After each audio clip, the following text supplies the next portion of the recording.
Okay, what do you say when you don't understand what is the person in front of you is saying? Do you just simply say, sorry, or something else? That's also a very nice way to say. But we can learn some alternatives that may help you in formal situations. Hi, I'm Srishti. It's nice to see you here. So, the first one is, could you repeat that please? Could you repeat that please? It means, দয়া করে আপনি কি এটা আবার বলতে পারবেন? Okay, the second one is, sorry, I didn't catch what you said. Sorry, I didn't catch what you said. দুঃখিত, আপনি যা বললেন তা ঠিক বুঝতে পারিনি. The third one is, could you say it in a different way?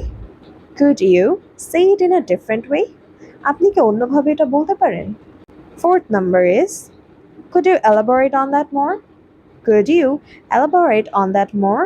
It means, আপনি কি এটা আরো একটু বিস্তারিতভাবে বলতে পারেন? And the last one is, I'm not quite sure what you mean. I'm not quite sure what you mean. আপনার কথার মানে ঠিক বুঝতে পারছি না. You can use these sentences based on the situation.